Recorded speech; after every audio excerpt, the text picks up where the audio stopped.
अब उस मसले का जिक्र करेंगे जिसका ताल्लुक सिर्फ ख़वातीन से नहीं है बल्कि मर्द हजरात से भी होता है। और काफ़ी दफ़ा ऐसा होता है कि मर्द हजरात काफ़ी ज़्यादा परेशान नज़र आते हैं। इजाफी बाल वो आपके चेहरे पर हों या आपके बॉडी के किसी भी पार्ट पर हों, काफ़ी बदनुमा कर देते हैं आपके उस हिस्से को। ये इजाफी बाल अक्सर हमने देखा है पेशानी पर होते हैं, आँखों के इर्द गिर्द होते हैं, होंठों के ऊपरी हिस्से पर होते हैं, और कभी कभी ऐसा होता है कि थोड़ी और चेहरे के अतराफ़ में होता है। स्पेशली लड़कियाँ, उनके तो ऐसा होता है कि पूरी एक दाढ़ी होती है।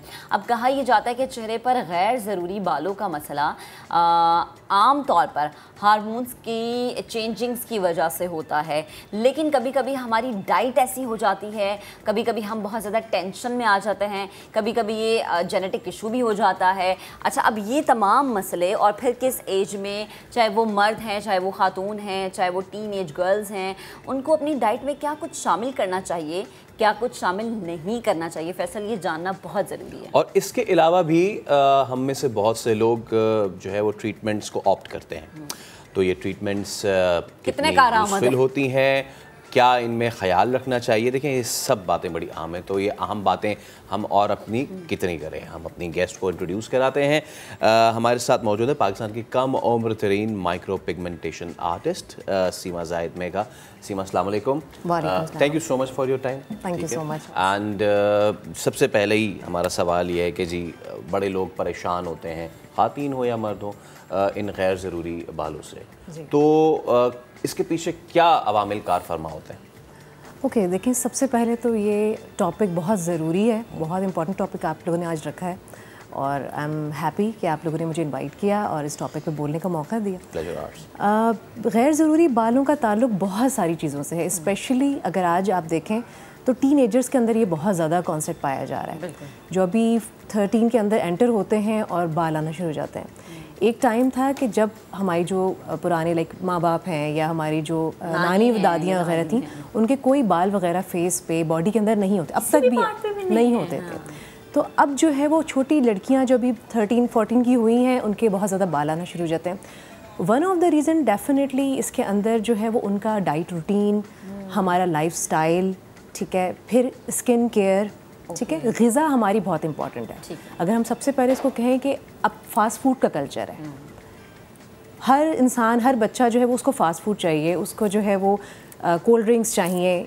मतलब अब हेल्दी फूड का कोई कॉन्सेप्ट नहीं है, बहुत कम हो गया है। अभी रिवर्स हो रहा है, लेकिन स्टिल बच्चों की अगर हम बात करें, टीन एजर्स की, वो यही चाहते हैं कि हम डाइट को अपने कोई फॉलो नहीं करते। तो वन ऑफ द रीज़न तो हमारा फास्ट फूड है, जिसकी वजह से बालों का प्रॉब्लम होता है। फूड आपका अच्छा नहीं है, इनटेक आपका अच्छा नहीं है, तो डेफिनेटली आपका हार्मोनल इशू कहीं ना कहीं शुरू हो जाता है। अर्ली एज के अंदर हार्मोनल इशू शुरू हो जाता है, उससे भी आपके बाल जो है वो चेहरे के बढ़ना शुरू हो जाते हैं, मोटे थिक बाल आते हैं।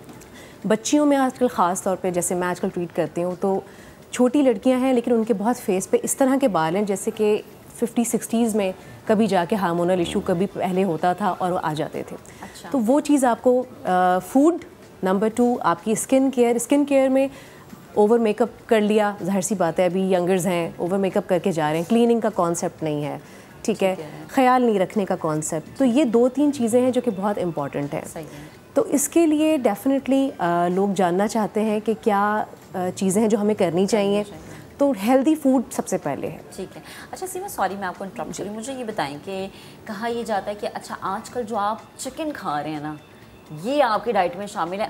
मैंने अपने घर में ये देखा है, खुद एक्सपीरियंस किया है कि मेरी खाला या मेरी मामी, जो मेरी कज़न्स हैं, उन्हें ये कहती हैं कि अच्छा ये 13-14 ईयर्स के, इन्हें चिकन नहीं देना, इनका चिकन का इतना इंटेक नहीं रखना, क्योंकि वो बच्चियों के हार्मोन्स को ज़्यादा डिस्टर्ब कर रहा है। बिकॉज एक तो चिकन का फूड ऐसा है, दूसरा फिर वो चिकन आपके अंदर जाके तबाही मचा रहा है। ये सही कॉन्सेप्ट है?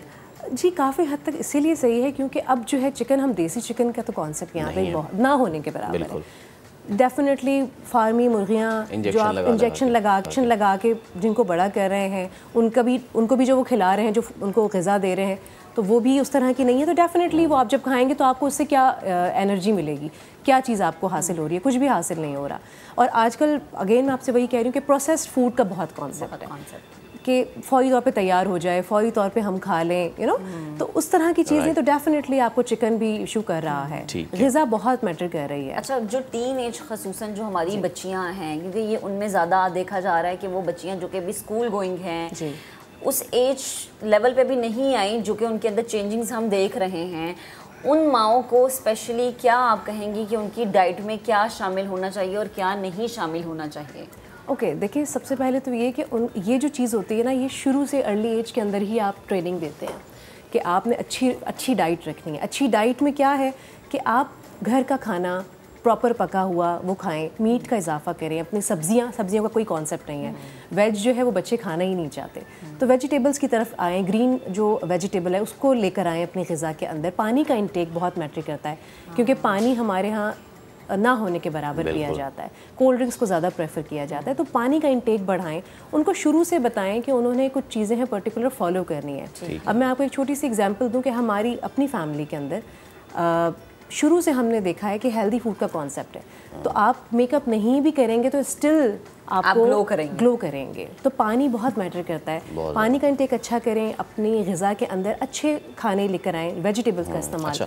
अच्छा, अब ये है कि जी now coming to the laser treatment, ठीक है। ओके, दो सवाल। एक तो ये कि वो जो छोटे बच्चियाँ होती हैं ख़ास तौर पे, माँ परेशान होती हैं कि जी कोई ट्रीटमेंट अगर हम करा दें तो इनसे इनकी स्किन ना ख़राब हो जाए।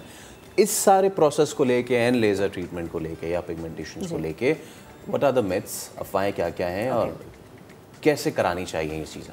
देखिए, मिथ्स की जब हम बात करते हैं तो अभी तक हमारे यहाँ एजुकेट करने का बहुत ज़्यादा ज़रूरत पाई जाती है, क्योंकि स्टिल हमारे यहाँ कॉन्सेप्ट यही है, ख़ासतौर पे मदर्स का, क्योंकि डेफिनेटली उन्होंने नहीं कराया, उन्होंने अपनी एक एज गुजार दी, उन्होंने नहीं करवाया, तो उनको लगता है कि ये एक सिर्फ मार्केटिंग टैक्टिक्स हैं ट्रीटमेंट्स करने के लिए।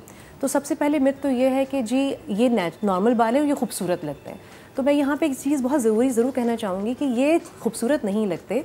बेसिकली सफाई इज़ निस्फ ईमान एंड दिस इज़ सफाई, क्लीनिंग है। आपका फेस आपका साफ़ होगा, आप खुद साफ़ सुथरे नज़र आएंगे, तो आपको ज़रूरत नहीं है कि कुछ और आप ट्रीटमेंट करें। तो सबसे पहले तो ये कि उस चीज़ का ख्याल रखें कि सफाई निस्फ ईमान है, आप उसको साफ़ करेंगे तो आप ज़्यादा अच्छे लगेंगे, ज़्यादा प्यारे लगेंगे। अच्छा, जो लेज़र ट्रीटमेंट है बेसिकली ये सेटिंग्स होती है ना? हाँ जी, बिल्कुल। कि ये आपने एक सेटिंग करवाई, दूसरी सेटिंग कराई। अच्छा, इसमें आपका ट्रीटमेंट बेसिकली होता क्या है? यानी वो जो लेज़र है वो आपकी स्किन के बाल जलाता है, क्या होता है ट्रीटमेंट? क्योंकि कुछ लोग ये कहते हैं जी हमने लेज़र करवाया तो वो स्किन के बाल जले और उसके बाद वो स्किन हमारी ऐसी हो गई कि वो ज़्यादा सख्त हो गई और बाल जो है वो ज़्यादा तादाद में आए और बाल ज़्यादा सख्त आए। ये क्या होता है? देखिए, दिस इज़ अगेन मिथ। आपने कहाँ से लेज़र करवाया है या आपने क्या करवाया ट्रीटमेंट, क्योंकि लेज़र तो अब की टेक्नोलॉजी है, पहले लोग वैक्सिंग वगैरह करवाते थे, ठीक है। तो डेफिनेटली वो एक अलग टॉपिक है कि उसमें स्किन ख़राब हो रही है, स्किन जल रही है। जब IPL का कॉन्सेप्ट आया लेज़र की, like it's not exactly laser, लेकिन वो एक एनर्जी बेस्ड जो लाइट थेरेपी है, उससे भी लोग बर्न हो जाते थे बिकॉज ऑफ हीट। मिथ है ये सारी कि आपके दाने आ जाते हैं या आपकी स्किन बर्न हो जाती है। येस, अभी जो इस वक्त टेक्नोलॉजी है जो न्यू इंट्रोड्यूस हुई है वो कूलिंग टेक्नोलॉजी है। अच्छा, उसमें बाल बर्न नहीं होते, आपकी हेयर फॉलिकल होता है बेसिकली जो हमें चाहिए होता है, उसको सिर्फ वो रेजेस होती हैं जो बर्न कर रही हैं, उस फॉलिकल को बर्न कर रही हैं। आपकी स्किन के ऊपर कोई भी बर्निंग या कोई भी हीट सेंसेशन जो पहले होती थी लेज़र की, अब वो चीज़ नहीं होती। तो it's a completely safest procedure जो लेज़र का प्रोसीजर है। और ये कितनी सेटिंग्स होती है? देखिए, डिपेंड ऑन द स्किन और कितना बाल है, ठीक है। अच्छा, एक चीज़ मैं आपसे आखिर में पूछना चाह रहा था, micro pigmentation artist, what is the difference in being a doctor and an artist? क्या ये दोनों एक ही चीज़ है? ओके, नहीं, दोनों अलग अलग चीज़ें हैं। Micro pigmentation artist is basically आप उसमें इन्वेजिव ट्रीटमेंट्स कम कर रहे होते हैं, नॉन इन्वेजिव ट्रीटमेंट ज़्यादा कर रहे होते हैं। नॉन इन्वेजिव का मतलब है कि जिसके अंदर स्किन पेनिट्रेशन बहुत नहीं हो रही है। सही है, ठीक है। ये फर्स्ट लेयर के ऊपर हो रही है, डीप आप पेनिट्रेशन लाइक सर्जरीज की तरह का कुछ नहीं कर रहे हैं। तो माइक्रो पिगमेंटेशन की जब हम बात करते हैं तो उसके अंदर लेजर्स भी आ जाते हैं, स्कैल्प की माइक्रो पिगमेंटेशन आ जाती है, आईब्रोज आ जाती हैं, लिप्स की रीफ्रेमिंग आ जाती है। तो इस तरह की जो ट्रीटमेंट्स है वो माइक्रो पिगमेंटेशन। अच्छा, लास्ट में वो लड़कियां जो कि शुरू से वैक्सिंग कराती आ रही हैं, हाँ जी, और अब वो चाहती हैं जी कि अब हम लेज़र पे स्विच कर जाएं। हाँ जी, ये हो सकता है कि पहले आपने वैक्सिंग कराई है और अब आप लेज़र करवाना चाह रहे हैं? बिल्कुल हो सकता है, डेफिनेटली। और इस वक्त बहुत तेज़ी से ट्रेंड है वैक्सिंग से लेज़र के ऊपर आने का, क्योंकि लोगों में अवेयरनेस आ गई है। नाउ पीपल आर अवेयर, उनको पता है कि हमें किस ट्रीटमेंट की तरफ जाना चाहिए। लेकिन मैं आपके प्रोग्राम के तवज्जो से ये कहना चाहूँगी कि लेज़र आप जब करवाएं तो लेज़र आप कूलिंग टेक्नोलॉजी जो एडवांस टेक्नोलॉजी है उस पे जाइए और सेटिंग पूरी करें। ये ना करेंगे एक दो करा के कहेंगे ओके ख़त्म हो गया तो बस छोड़ दो, ऐसे नहीं ये भी चीज़ इसमें इंपॉर्टेंट है कि इसके अंदर सेटिंग्स आपकी लेस हो जाती हैं। जो पहला लेज़र था वगैरह की जब बात होती थी तो उसमें 20-21 सेशंस पे भी जा रहे होते थे। इसमें 6-7 सेशंस के अंदर आपको बहुत आराम से रिजल्ट ज़बरदस्त पता चल जाता है। ठीक है, बहुत शुक्रिया आपका Seema, you came. Thank you so और आपने अगेन वही बात है कि हमारे प्लेटफॉर्म से लोगों तक की आगाही, ये इन्फॉर्मेशन, ये नॉलेज पहुंचाई कि जी आपके पास जो इस ट्रीटमेंट को लेके जो अफवाहें हैं उन अफवाहों पे ना जाएं, बल्कि आप खुद ये चीज़ देखें और खुद एक्सपीरियंस